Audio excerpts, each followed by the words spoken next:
see my screen share? Yes. Yes.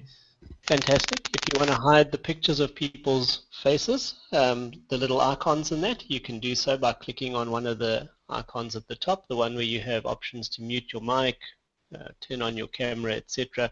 There's a little screen with a dot, and that'll turn off the images. So that's one way to stop the little icons hiding people's faces. What is that? Just give me a sec. All right. Okay, so you are looking at Mark's Gospel, chapter 1 of Mark's Gospel, and we're going to dive straight into some stuff that is Greek-oriented. I hope that we can add some value to the general stuff by looking at actual passages from the New Testament as we go along and starting to add some structure to that. If you haven't learned the alphabet, you may be lost this morning, but as long as you've learned the alphabet, you don't need to know terribly much more than that. I will take it slow in terms of reading words and pointing things out. Essentially, what you're looking at on the left side of my screen is a copy of a Greek New Testament, an electronic copy, and I've linked it to a translation. In this instance, the English Standard Version. It could be any English translation. So what I've done is I've paired those. So anytime I select a word on the Greek text, you will see that the translation of that word in the corresponding English view will highlight. So if you don't know what you're looking at, look on the right-hand side and you will see how the selected word is translated in the Greek New Testament. Sorry, in the ESV. We're going to look at one word this morning. So the opening word of Mark's Gospel is arche. Arche. Come on, select man. My mouse is playing tricks on me this morning. Trying to get it to select and not deselect when I let go with difficulty. Arche. You can practice saying arche. Arche. Arche. Please mute your mic when you practice. Arche.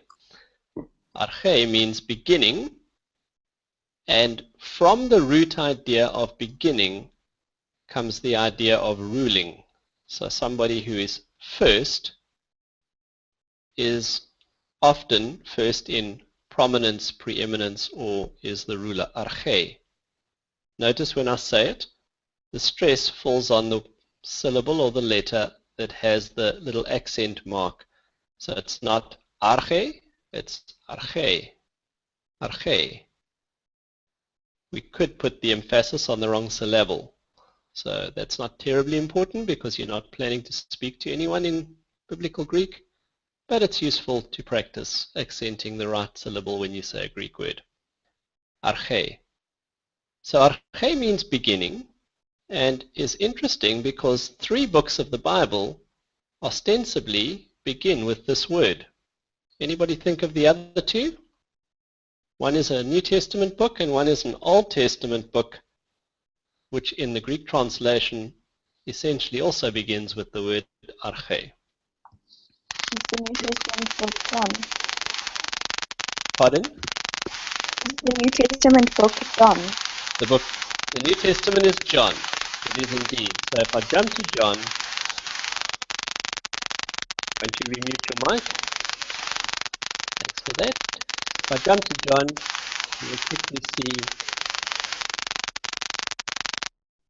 you'll quickly see that in arche is how John's Gospel begins, in the beginning.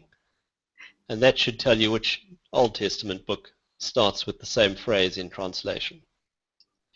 Genesis, no doubt. Okay, so returning to Mark 1, we have the word arche. Now arche has 2 primary meanings. The basic root means to begin, and from that derives a secondary meaning, to rule, to begin or to rule. They go together. Can anybody think of English words derived from arc or arch? You're going to have arc or arch in your English derivation. Archangel, What is an archangel? ruling or lead or top angel. Correct. First in stature. So archangel. Anything else? Archbishop. Archbishop, same reality. Architect, Architect, meaning? the chief designer, I'm guessing. Well done. Archaeology, which has something to do with origins or beginnings. So you would find words starting with arch or arch, the English being transliterated ch to represent the Greek letter chi, will have some link to this root. Okay, so arche.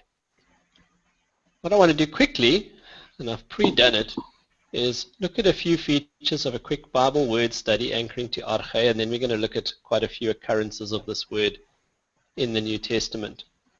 This little feature will give me some essential information. One of those pieces of information is to see how the word is translated. So if I just click here on this little tool, it's going to tell me that the word occurs 55 times in the New Testament underlying the Greek text underlying the English Standard Version translation. And you can see how it's translated. So we've got a large cluster of occurrences that mean beginning. And then a smaller cluster where it's translated rulers, plural, or rule in the singular. And then a whole bunch of outliers, less common translations. So that's just a bird's eye overview of its rendering in the New Testament. Now notice the word 55 times. That's how often arche occurs in the New Testament text underlying the English Standard Version. I want to show you something quickly. If I switch to a different translation, let's say you are an NIV user, I'm going to keep my reference. There's still 55 in the Greek text underlying the NIV, and you can see the same range there. NIV sometimes translates it first, and we still have our outliers. Demons, by the way, is an interesting one, and we'll look at where that comes from in a moment. So in Romans chapter 8, verse 38, the NIV translates the word arche, beginning, as demons. Might sound strange at first. Still, we've got 55 though. All right? Now, if I take the New King James Version, something very interesting happens. Our total hits jump to 58. Anybody know why? Isn't it because of the manuscript? Sorry. All right, go ahead. Who was that? Hector. Hector? Yes. Why do our hits jump to 58? Any idea? I think it's because of the manuscript that they use for the King James. Yeah, correct. The King James is based on a different textual tradition. Won't you mute your mic again, Hector? I'm getting quite nasty feedback from you. So the King James is based on a different underlying Greek text to the one that mostly underlies the ESV, NIV, and most other modern translations. And normally, the text underlying the King James Version is longer. New King James is based on the same text as the King James. So it's normally longer and has more words. A very startling example of that, I'll just do a different word for the sake of illustration. If we jump to Kyrios, the word for Lord, essentially run the same report. All right, so if I check Kyrios in the ESV, this is the word meaning Lord, typically as in Lord Jesus Christ, that would be Kyrios. So I get 713 occurrences of Kyrios in the New Testament looking at the ESV. That'll be the same across most modern translations. But if I were to cross-reference the King James tradition, my hits jump all the way to 748. So there are an additional 35 references to Kyrios in the translation, in the text underlying the New King James Version to what there are in the text underlying most modern translations. We'll talk more about that kind of thing in passing as we see some references to it. Let's jump back to arche, meaning or ruler. All right, does anybody use the New Revised Standard Version as a translation? No. All right. So we've got 55 hits in our New Testament. I just want to show you something in passing, New Revised Standard. If I click on that, my hits jump to 102. Anybody know why?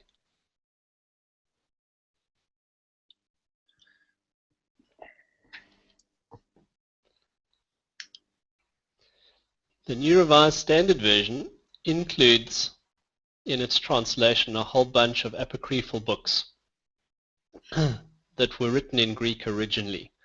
And so if I start hovering over here, you'll see Old Testament apocryphal books included in the hit list, the Greek version of Esther, Wisdom of Solomon, Sirach, etc. So different hit result there. That's just a throwaway comment. So back to that, we'll get a sense of our range of meaning. We can see beginning is the dominant meaning and references to ruler are quite prominent, and then we've got some outliers that we'll try and make sense of as we go along. Another useful thing is to look at words built around the same word. So remembering that the root arch, leave off the a at the end, the basic root of the word is arch, arch if you wish. Come on. And all kinds of words are based on this root. So 475 occurrences of New Testament roots come from this. Arch, ireus. Ireus means priest. So arch ireus, high priest, or first priest, chief priest if you wish. Archo is the verb to rule, and we'll find some others. So for example, hekaton is the word for 100. I'm going to go pretty fast here. So hekaton is 100, and arches, ruler, ruler of 100, is a centurion. So quite a lot of words are built from the word arche, and quite often if you have learned one root, you can figure out how it's combined with other words to increase your vocabulary. Any comments? No. All right, so let's go and have a look at arche in the New Testament. So our opening verse here is arche, beginning, to Evangeliu of the Gospel, Jesu Christu of Jesus Christ. I will always link to the SBL version of the New Testament. If you're intimately acquainted with Mark 1, you will recognize that something familiar is missing. Beginning of the Gospel of Jesus Christ. Have a look across here. ESV has the Son of God, and the SBL edition of the New Testament has a little mark here that tells you the words Hiu Theou are included in many other versions but have been left out of this edition of the Greek New Testament. So there's a dispute as to whether the words the Son of God should occur at the end of verse 1. We're not going to get into that this morning. So arche, beginning of the Gospel of Jesus Christ. Now when you look at a Greek noun, there are three different groups of them. If you've read chapter 6, you've started to get exposure to the first two, first and second declension nouns. If you haven't, you don't need to worry too much, but one of the groups of nouns will have noun stems that end in either the letter eta or the letter alpha, A or A. And I want you to recognize when the word stem ends in alpha or eta. So I'm going to highlight it as we go through here. Arche, ending in alpha, and there's nothing after that. Many forms of this noun will add a letter at the end. Now in English, mostly the function a word plays in a sentence is determined by its word order. But in Greek, it's determined by the form of the word. So what's going to happen is the Greek writers will take this word, and depending on what it means in each sentence, they will add something on the end here or not, and that would tell us its function in the sentence. So we'll look at a few examples as we go through. So what I want to do is find arche and quickly show you all 55 hits in the SBL New Testament. So what we've essentially done is we've searched for the lemma, that's the dictionary word arche, wherever it occurs, and we're going to run through these and have a look at a few of them. Arche, with nothing on the end, is called the nominative singular form. So the red letter is the stem vowel. It's the vowel with which a first declension noun ends, and if there's nothing after that, the noun is in the nominative singular, which normally means that it is the subject of the sentence. This is not really a sentence. This is more like a heading. There's no verb in this sentence. The beginning of the Gospel of Jesus Christ. Read it in English, read it in Afrikaans, read it in Greek. Same reality. There's no verb in the sentence. This is more a heading or a title than it is a sentence. All right. Now, the next occurrence of arche is in Mark 10 verse 6. So we have the phrase apo. Apo is a preposition that means from. Okay? So we've got apo de arches. The de is a funny word. It's very common and it always goes second in a clause. So that's why it's got in the way here. It's interrupting our flow. Apo de arches. Apo de arches. Apo means from and arche means beginning. Apo arches, from the beginning. You can practice saying, if you want the phrase from the beginning, apo arches.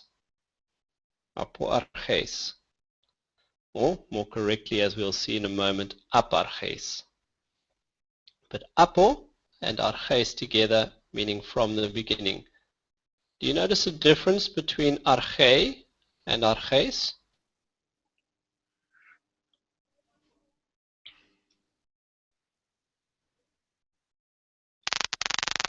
AJ, what's different?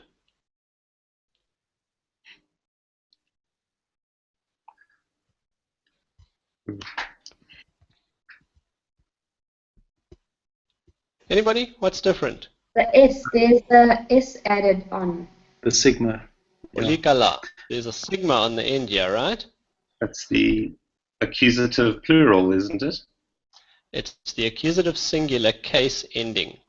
Absolutely. So what I want to point out is that every noun is going to end with a stem letter. In first declension nouns, that stem letter will be alpha or eta.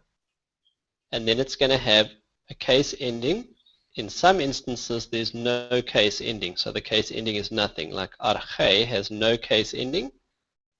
That's the nominative singular. It has no case ending. But every other form of a first declension noun has what's known as a case ending.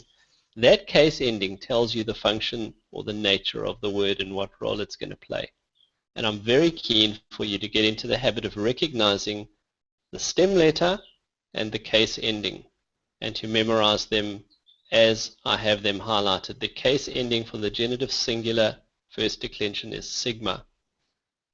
Now, apo always requires a genitive noun to go with it. So, aparches, from the beginning. This is genitive because it goes with the preposition that requires it to be genitive. But this is the standard way of saying from the beginning. All right, so this verse, let me just scroll down. This verse is Jesus teaching about divorce. He's quoting or referring to God's creative intent, and he says, apo de arches, but from the beginning, tiseos, of creation, arsen, male, kai thelu, and female, epoies en altus, he made them. Aparches, from the beginning. All right, if we go down to the next one, which occurs in Mark 13, I want you to notice again, the eta is our stem letter. I'll mark them in red customarily. There's no case ending. So this is going to be nominative. Nominative. No case ending. First declension is nominative. Arche or dinon. Arche means beginning, or dinon means birth pains. Beginning of birth pains. This is Jesus teaching about the end times, signs of the end times. Anybody know what this means?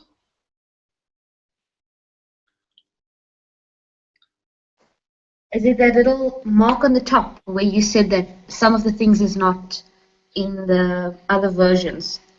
That is correct. So these little markers in this version, each edition of the Greek New Testament would have its own system of marking these. In the SBL one, which is the one I suggest we use for the course, because it's free and has lots of good things added to it, linked to it. In this one, what they basically do is tell you how major editions of the Greek New Testament have variations, or where they have variations. So very briefly, if I click on that, the word in Mark 13:8 that whoever edited the SBL version thinks was what Mark originally wrote is arche, beginning of birth pains. These things are the beginning of birth pains. If I click there, I see that Westcott Hort, that'll make sense later perhaps, Tregell, and Nessel Island 28. Now Nessel Island 28 is the Greek text used by almost all modern translations of the New Testament. They all agree that the word was arche. The outlier is Robinson Pierpont. Robinson Pierpont is a different textual tradition closer to what lies under the New King James and King James school. It's not the same, but it's closer to the King James, New King James tradition. And frequently RP, Robinson Pierpont, or the Byzantine majority text group will have a slightly different reading. In this case, the Robinson Pierpont text has arche as plural. So beginnings of birth pains versus beginning of birth pains. Now you might immediately be struck by the fact that whether it says beginning or beginnings is not going to change whether or not you believe in Jesus Christ and go to heaven. And that is true of most textual variants. Most of them are relatively insignificant theologically. But it is good to note them. And frequently when I do this, you will see that the RP text, which is the one underlying, closer to the one underlying the New King James tradition, will have more words. In other words, it's longer, and you saw that when we looked at words like kurios or arche. There were more hits in the New King James than there were in modern translations. Any questions around that?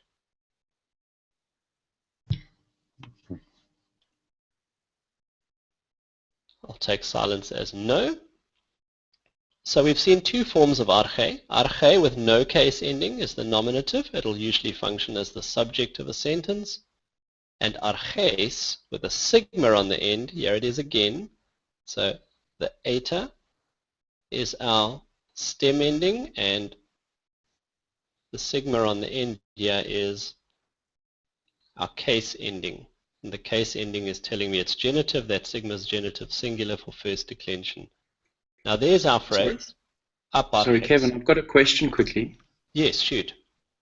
I've noticed that that the accent on the eta is different when there's a sigma than to when there isn't one. Well spotted. So is that a pronunciation thing, or is that related to the grammar? Just by way of pointing out what you're observing, so if we look at the eta at the end of arche, you can see that the accent mark is this little striepi. There are three of them. That's one. There's a different one, and there's a third one. So when it's arches, the acute or grave accent changes to a circumflex. What is believed? It's believed that native speakers of the language in the distant past used to have subtle changes in intonation depending on which accent mark is represented. That has long been lost, and we do not know and cannot reproduce the subtleties that grammarians think were present. So the best we can do is to accent in pronunciation whichever syllable has the accent mark.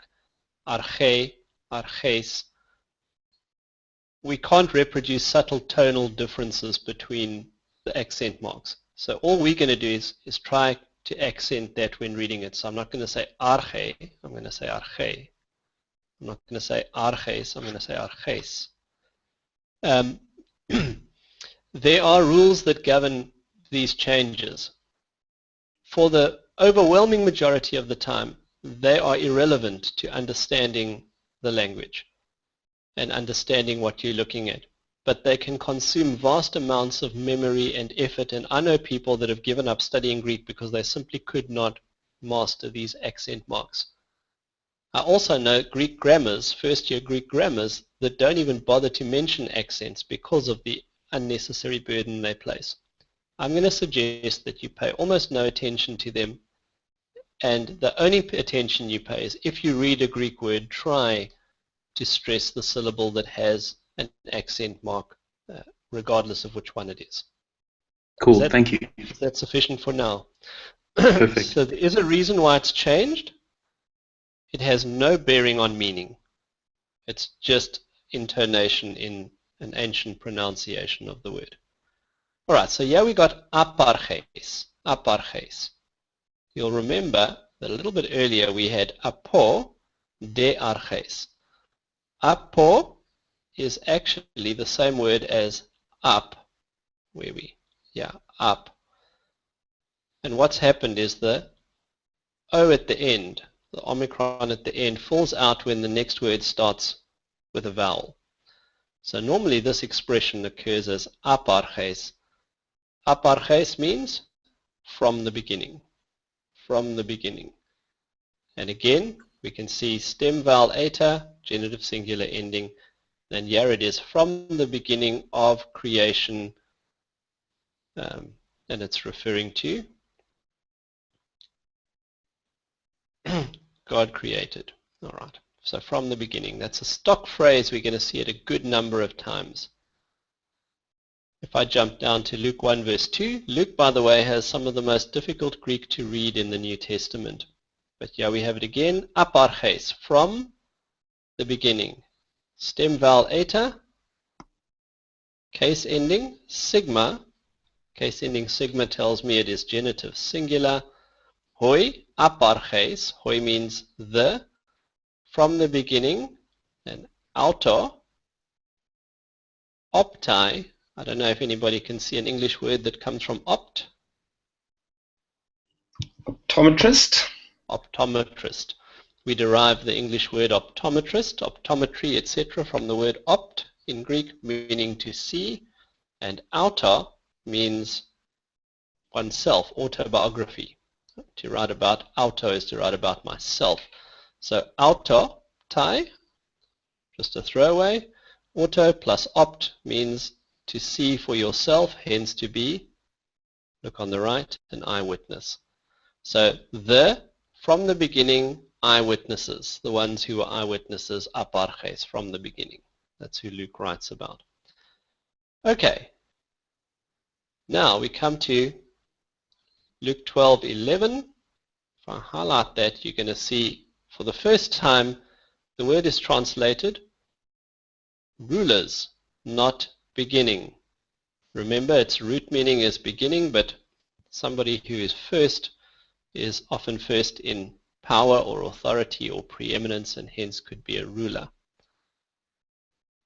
Now, in all other forms of our word, our stem vowel has been eta.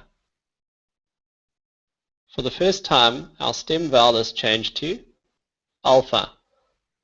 These two will chop and change quite freely in lots of forms of the first declension. So you can kind of expect alpha and eta are going to be somewhat interchangeable, and the subtleties can become clear a little bit later. So archa and sigma, blue. Now sigma is the case ending not only for the genitive singular, it's also the case ending for the accusative plural in first declension nouns. So my stem vowel is alpha. The eta here changes to alpha because the word is plural, and sigma is the accusative plural or genitive singular. case ending. Accusative means that the word is the direct object of something, and the verb here is this one. Okay, so let me scroll up so you can see that. So when they bring you into the synagogues, and tas archas, the rulers. Kai tas exousias. Anybody familiar with the Greek word exousia? Preachers in our midst? Authority, power. Authority or power.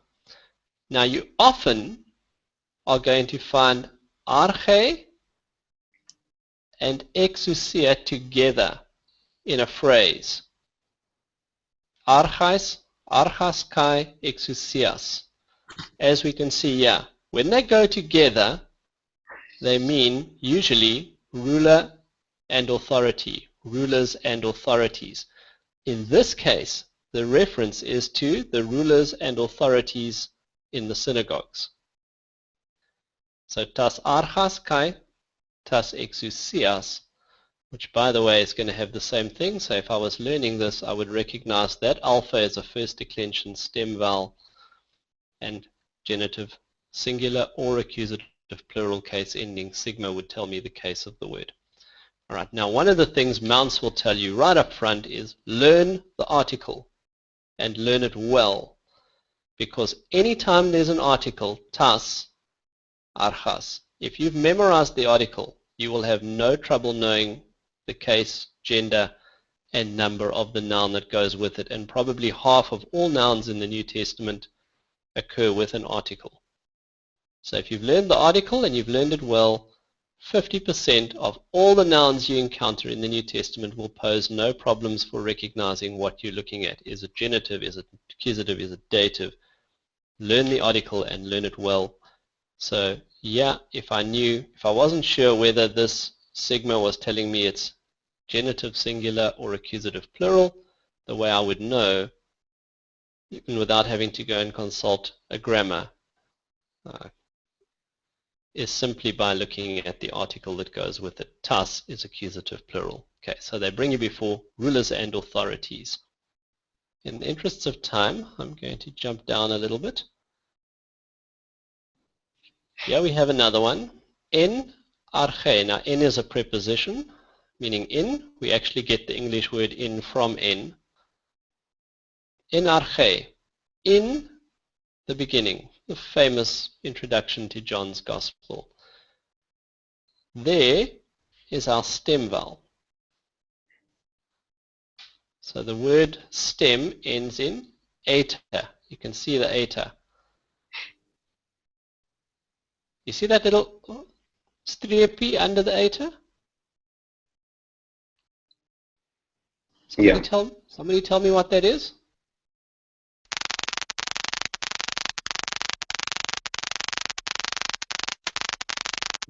That's a subscript. Iota subscript. All right, so what it is here is the actual case ending for a dative singular is the letter I, iota. But in the dative singular, that iota always subscripts. It means it converts to being a tiny little iota written under the final stem letter. This applies to every single first declension and second declension noun. So if you have any noun form and you see an iota subscript, any noun form, and you see an iota subscript at the end, you're looking at a dative singular.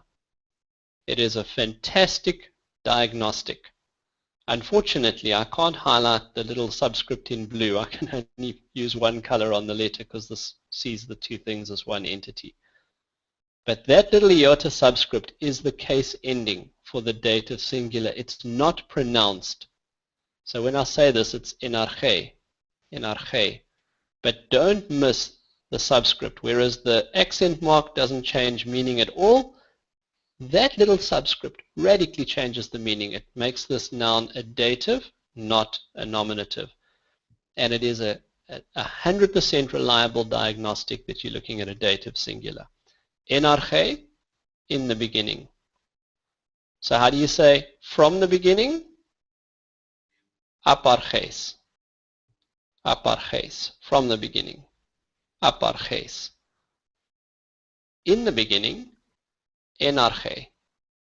Enarche. Apartheid, enarche. So prepositions require that the noun they go with will be in a certain case. So apo requires a genitive, and each occurrence confirm that.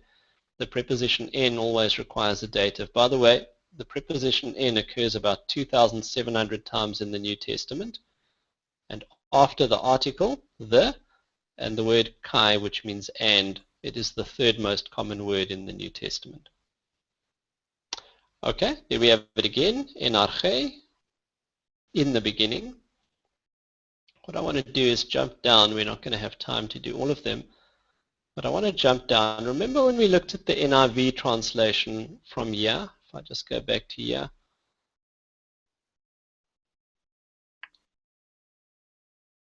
When we looked at the NIV, we noted this rather strange thing that the NIV in Romans 8:38 translates arche as demons, neither angels nor demons.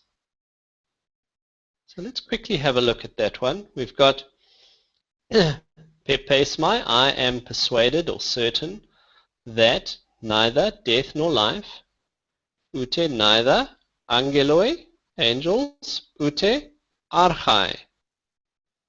Archai technically means rulers. Alright, so if I highlight it again, my stem vowel is alpha, alpha and eta being somewhat interchangeable, and my case ending is iota. Iota is the case ending for the nominative plural. So it's nominative plural. Archai actually means rulers. Rulers. So why would a major translation like the NIV render it demons here? You think that's right?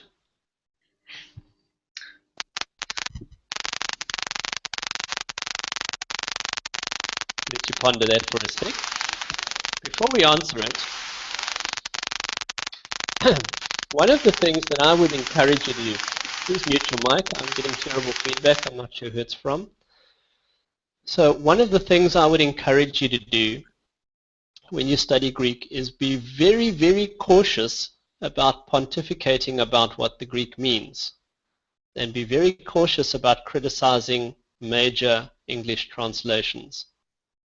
One of the things that irks me is to sit in a church service and hear somebody who cannot speak or read a word of the original language wax lyrical about how erroneous the preferred translation is.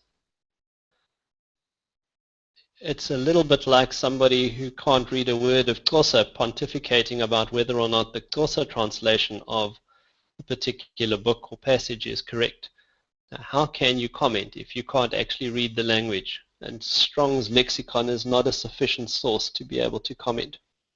So when a major translation like the NIV translates, as it does here, rulers as demons, you should assume that there is a rationale for it. You may not agree with the rationale, but you should assume that there is a rationale. And before you criticize the decision, you better understand the rationale. And if you don't understand why they might have translated rulers as demons, until you understand it, best not criticize the translation. So let me help you to understand why a major translation renders archeia, archai in the plural, as demons instead of rulers. I'm going to jump down to some fairly famous passages in Ephesians and Colossians. Remember I told you that when you find arche together with exousia, this is exousia, the two together mean ruler and authority, or rule and authority. So yeah, talking about Christ's exaltation, he was exalted far above pases arches, there's our word, stem letter, case ending genitive singular form. So far above all pases, rule and authority. Okay, that's the first time. Notice that they're used together. If we go down to 3 verse 10, we're going to find them together again. Tais. This is in order that it might be made known now. Tais archais. Our stem letter is alpha, and iota sigma is our dative case ending. Don't worry for now about that, but we've got tais archais, kai tais exousiais. Be made known, dative means to the rulers and the authorities. So it's that the wisdom of God in order that it might be made known to the rulers and the authorities. If I go down to 6 verse 12, we find them together again. For we do not wrestle, famously, we do not wrestle against flesh and blood, but against tas archas. There's my stem letter. There's my case ending. This is accusative plural. If I wasn't sure and I'd memorized the article, I would have known. Okay. We do not wrestle against flesh and blood, but pros against tas archas, the rulers, pros tas exousias, against the authorities, and then a few other words that essentially refer to demonic powers. So the rulers and the authorities against which we wrestle here are understood to be demonic powers. They are not flesh and blood rulers like the rulers of the synagogue. They are understood to be demonic powers and authorities, angels and demons, if you wish, fallen angels in high places of authority. So that's Ephesians 6 verse 12. I'm going to jump down to Colossians, which in many respects is a parallel book to Ephesians. And we're going to find this word again. Here we go, ete. So this is hoti en auto, that in him, blah, blah, blah, familiar verse. All right. So then we have a whole list of things, whether thrones, whether lordships or dominions, whether archai. There it is again, stem vowel. Get into the habit of marking this until you can see it without having to think about it. So stem vowel alpha, case ending iota is nominative plural, whether rulers. Eta, guess what comes next? Exousiai, authorities. So whether thrones or principalities or rulers or authorities, and in this case, once again, it's likely that the rulers and authorities together with thrones and principalities are referring to demonic powers, forces, etc. So there again, a second confirmation, right? And again, verse 18, we're going to find the same thing. No, this is different. Sorry. So this is Christ. He's the head of the church. He is the beginning, or the first one, the preeminent one, if you wish. Here again, he is the head, hos estin, he kephale, he is the head, pases, of every, arches kai exousias, of every ruler and authority, or of all rule and authority.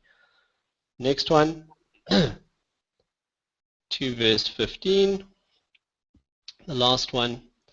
So he disarmed, this is speaking of the achievement of the cross, he disarmed, tas archas.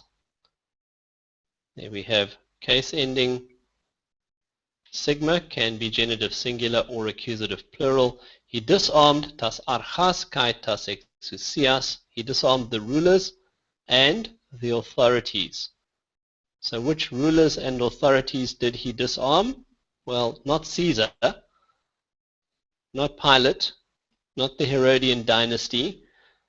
Presumably, again, what Christ disarmed through his death at the cross was spiritual rulers and authorities. In other words, archasia refers to demonic rulers, demonic powers.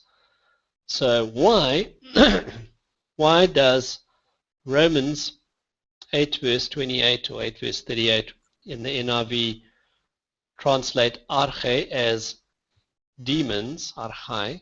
Let's go back to it.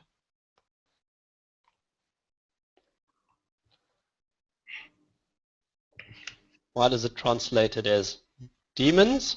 Well, what the translators of the NIV have done is they have realized that particularly in Paul, and you'll recognize that Colossians and Ephesians are Pauline writings, particularly in Paul, archai is a common word that refers to demonic powers, particularly when it's combined with exousiai. So the two together, rulers and authorities, seem to refer to demonic powers.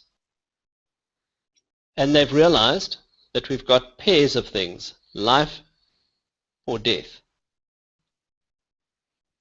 And if this is a pair, like life or death are opposites, then angels or what's the opposite? Demons. So it seems clear in the context that archai is referring to rulers, but not to flesh and blood rulers. It's referring to demonic powers.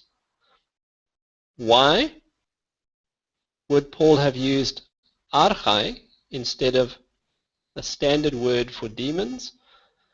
Well, hard to speculate, but possibly it was as simple as alliteration. Angeloi ute archai.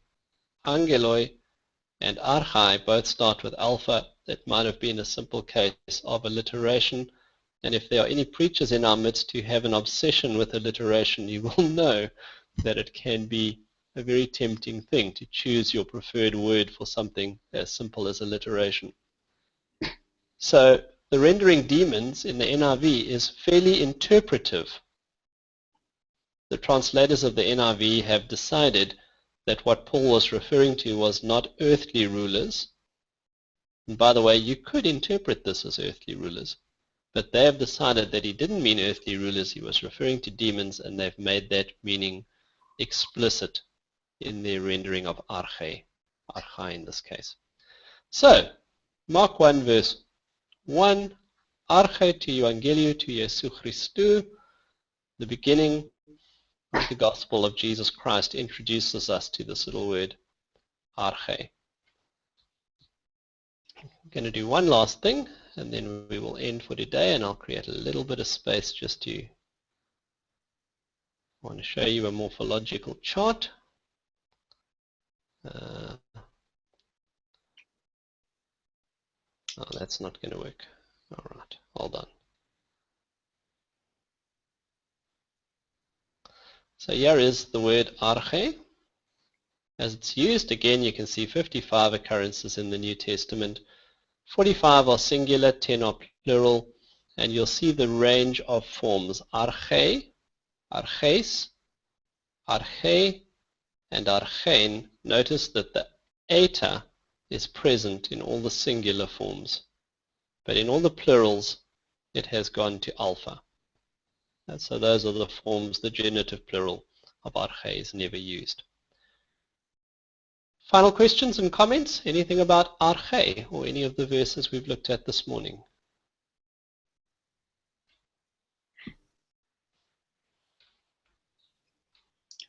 I've got a quick question, Kevin. Shoot, who am I talking to? This is Billy. Yeah, Billy, shoot. What you were just talking about with the NIV and the interpretive scripture and the rendering of demons instead of, let's say, rulers or principalities. Actually, two questions. Number one is, when the NIV, because I'm sure they probably do it elsewhere as well, when they do this as interpretive and render something, suggesting what's implied, do they normally have footnotes explaining that, like, so that someone reading it can go, this was this, but we sought to bring this meaning into it, or do they leave it to the people to look into? All of those things would depend on the philosophy of the translation in question. The NIV would not provide a footnote. Okay. Every translation is an interpretation. You will discover as we go through this that you cannot translate word for word. You can't always say, well, every time I encounter the preposition apo, I'm going to translate it from, because there are going to be instances that simply don't fit. And you can't say, every time I encounter a Greek aorist tense, I'm going to translate it with the same English form. So form for form just doesn't work. But translations will have divergent philosophies as to how interpretive they are and to what extent they will try and give you insight into the fact that there are alternate renderings that were considered but not preferred. The NIV does that seldom. So for the most part, they prefer just to give you their interpretation. Okay. Thank you. Your basic continuum for translations would range from sticking closer to the form of the Greek text to trying to convey the meaning. So it's form versus meaning that is the debate. The more you move towards meaning, the more the translator takes responsibility for interpreting the text on behalf of the reader. And for that reason, more literal translations are generally preferred for serious study. But for general reading, ease of reading, the more interpretive translations are easier to follow. So I think the NIV got that dead right, by the way, in Romans 8. I do think Paul had in mind by rulers, he meant demonic powers, and he uses the word regularly in that sense in other portions of the scriptures. So I think they got it dead right. But they certainly have taken upon themselves the burden of translating and removing potential ambiguity from the word rulers. Okay. Okay, thank you. You're most welcome. Other questions?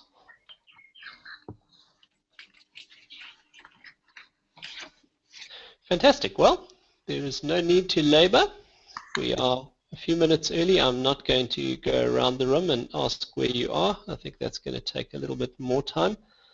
In terms of, one final comment, just in terms of timing and study procedures with respect to the forums, my suggestion would be that you're going to have 2 weeks for each forum discussion, essentially. I would suggest that you try and work through the relevant chapters in Mounce's textbook in the first week and probably make a first pass at least at half of the translation exercises for yourself in the first week. So try and do most of the textbook and workbook stuff within the first week of a 2-week block. Make your initial post to the forum no later than Tuesday of the second week, leaving some time for others to respond and for you to respond to others. So that would be my suggested thing. Try and get through the material and the basic drills and make your initial post somewhere around about Tuesday, Wednesday at the latest of the second week of a 2-week block. So that's just a suggestion. Okay. Any final questions or comments? That was very good. Thank you. You're most welcome. Thank you for the kind feedback. I'm going to